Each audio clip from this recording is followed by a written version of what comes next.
గణేశాయ నమః. శ్రీ శ్రీ గురుభ్యో నమః. శ్రీ సీతారామచంద్రభ్యాయ నమః. శ్రీ కులదేవతాయ నమః. శ్రీ పితృదేవతాయ నమః.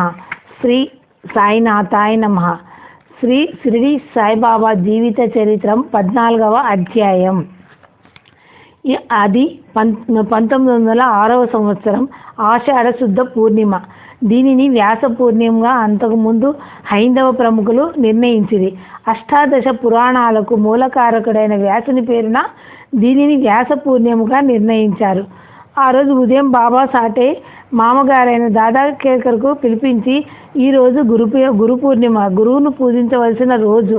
నీవు వెళ్ళి శ్యామ మొదలైన భక్తులందరినీ పూజా సామాగ్రితో తీసుకొనిరా అని చెప్పగా, దాదా కేల్కర్ ఆనాడు అక్కడ ఉన్న ప్రముఖ భక్తులందరినీ సమీపించి పూజా ద్రవములతో సహా మసీదుకు తీసుకొచ్చాను. అప్పటికీ బాబా అరుమోపు కన్నులతో తన దృష్టిని అనంత దూరాల్లో ఎక్కడో కేంద్రీకరించిన ఏకాగ్రతలో ఉన్నారు. వారి స్థితిని గమనించిన వారందరిలో ఏ ఒక్కరికి బాబా ధ్యాన భంగం చేస్తూ వారిని మాట్లాడించుట ధైర్యం చాలలేదు. కొద్దిసేపటి తర్వాత బాబానే కళ్ళు తెరిచి ఎదురుగా ఉన్న భక్త సమూహాన్ని చూసి ఒక క్షణకాలం మళ్ళీ మౌనం వహిస్తారు.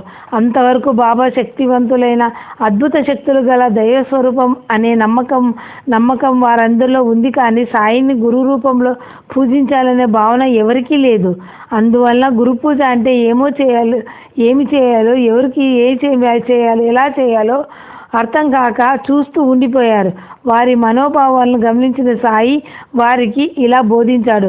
మీరంతా నన్ను ఒక దివ్యశక్తులు గల పకీరుగానే భావనతో పూజించి అర్పించి ఆరాధిస్తున్నారు.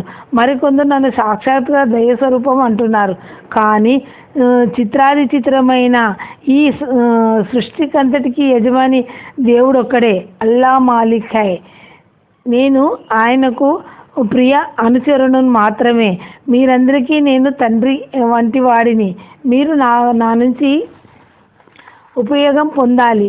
మీ ఆలోచనలను, ఆచరణలను భౌతికం నుంచి ఆధ్యాత్మికం వైపు మరల్చి మీ అందరిలో సత్య, ధర్మ, శాంతి, ప్రేమలను పెంచి పోషించి వాటి ద్వారా మీ ద్వారా మానవ జాతికంతటికి శాంతి సౌఖ్యాలను ప్రసాదించే దారిని చూపించడానికే నేను వచ్చాను.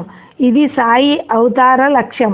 అందరూ దేవుళ్లను పూజించినట్టుగా నన్ను కూడా ఒక ఫోటో పెట్టి పూజ చేసి ఊరుకుంటే మీరు నా వల్ల ఉపయోగం పొందలేరు. నన్ను గురువుగా భావించి మీరు సర్వస్వ శరణాగతులై నా జీవితంలో నేను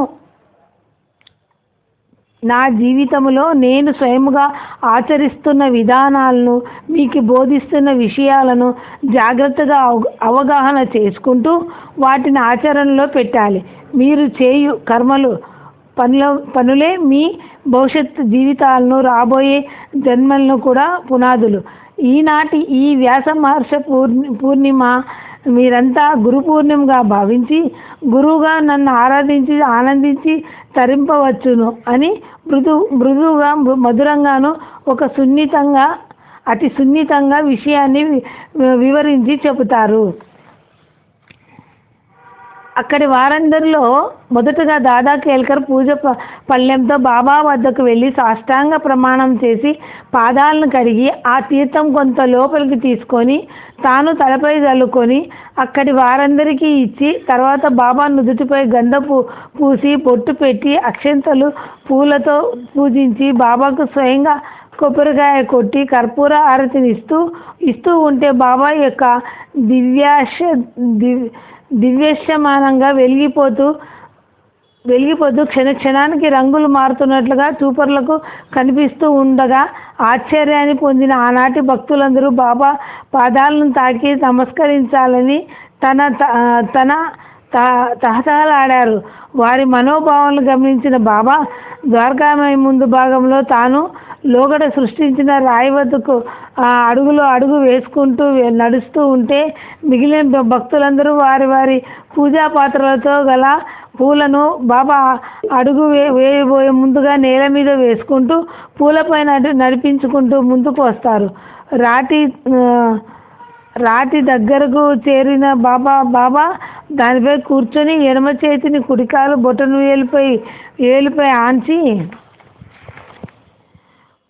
కుడి చేతిని కుడికాళ్ళు తొడపై ఉంచుకొని దృష్టిని కేంద్రీకరించి ఒక్కొక్క భక్తుని రెండు కళ్ళలోకి చూపును కలిసినప్పుడు బాబా యొక్క చూపులు భక్తులు హృదయంలోకి చొచ్చుకొని పోయి హృదయమీనం ఒక్కసారి తీగలు మీటినట్లుగా మధుర భావనలు హృదయంలో మొలకెత్తి అంతవరకు జీవితంలో ఎన్నడూ అనుభవించిన ఆనందాన్ని వారు అనుభవిస్తూ పరవశులై బాబా పాదాల మీద తలవాల్చి నమస్కరిస్తే బాబా పాదాల్లో నుంచి ఒక దివ్యశక్తి భక్తుల శరీరంలోకి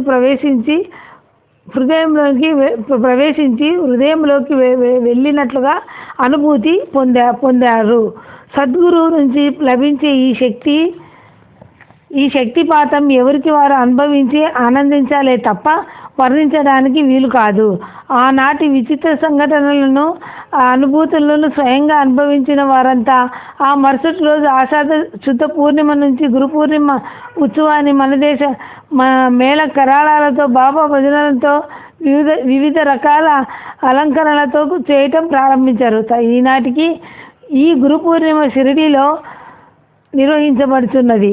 సాయి భక్తులందరికీ అతి ముఖ్యమైన ఈ గురు పూర్ణిమ నాడు తమ భక్తుల కొలది అందరూ గురువును పూజించి గురు అనుగ్రహాన్ని తప్పక పొంది తీరాలి. శక్తి భక్తి శ్రద్ధలతో ఈ రోజున గురు పూజ చేయు వారికి గురువు సులభసాధ్యుడై నిరంతరము తోడుగా నీడగా ఉంటాడు. సాయిబాబా తాను స్వయంగా చెప్పిన ప్రకారం సద్గురువు కాబట్టి వారిని మించిన గురువు మనకు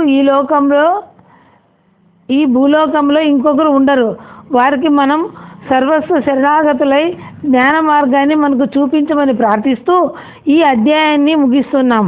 ఈ అధ్యాయాన్ని భక్తి శ్రద్ధలతో పారాయణం చేయు వారికి బుద్ధి వికసించి సత్యదృష్టి కలుగుగాక. ఓం శాంతి శాంతి శాంతి. 14వ అధ్యాయం సమాప్తం.